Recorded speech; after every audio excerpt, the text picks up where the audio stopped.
Message അയച്ചു എങ്ങനെയാണ് flow edit ചെയ്യുന്നത്, അങ്ങനെ കമൻസും കഴിഞ്ഞ വീഡിയോ ഇട്ടപ്പോഴും അതിൻ്റെ താഴെ ഒരു കമൻറ്റ് വന്നിട്ടുണ്ടായിരുന്നു.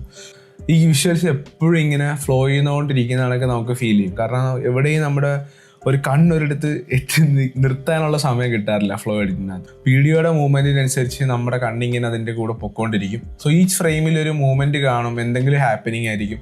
അപ്പോൾ അതിനായിരിക്കും നമ്മൾ ഫോക്കസ് ചെയ്യുക. ഞാൻ ജഗ് എഡിറ്റ് ചെയ്യാനായിട്ട് തുടങ്ങിയപ്പോഴാണ് ഈ ഫ്ലോ എഡിറ്റിനെ പറ്റി കൂടുതൽ അറിയണത്. അങ്ങനെയാണ് ഞാൻ ഫ്ലോ എഡിറ്റിനെ പറ്റി ഉള്ള വീഡിയോസ് കാണുന്നതും. അങ്ങനെ ഞാൻ ഒന്ന് ട്രൈ ഔട്ട് ചെയ്ത് നോക്കിയതാണ് ഈ ഫ്ലോ എഡിറ്റ്. പക്ഷേ എന്തോ ഭാഗ്യത്തിൻ്റെ അത് വർക്കായി.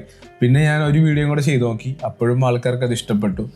ഫ്ലോ എഡിറ്റ് ചെയ്യണമെന്നുണ്ടെങ്കിൽ ഒരുപാട് എഫക്ട്സ് നമ്മൾ ആഡ് ചെയ്യേണ്ടി വരും. ഫ്ലോ എഡിറ്റ് മൊത്തത്തിൽ ഒരു വീഡിയോ ബ്രേക്ക് ഡൗൺ ചെയ്യണതിന് പകരം ഞാൻ ഓർത്തു ഓരോരോ എഫക്റ്റ് ആയിട്ട് അതിനെപ്പറ്റി നല്ലോണം എക്സ്പ്ലെയിൻ ചെയ്തത്, നല്ലോണം പറഞ്ഞു തന്ന് എങ്ങനെ ആയിരിക്കും ഇതിൻ്റെ ഇത് വരുന്നതെന്നുള്ളത് പറഞ്ഞു തന്ന് ചെയ്യാമെന്നാണ് ഇപ്പോൾ എൻ്റെ മനസ്സിലുള്ള ഒരു ഐഡിയ. സോ ഇതിൻ്റെ ഇടയ്ക്ക് എന്തെങ്കിലും ഡൗട്ട് ഉണ്ടെങ്കിൽ നിങ്ങൾ കമൻറ്റ് ചെയ്യുക, എന്താണ് അതിന്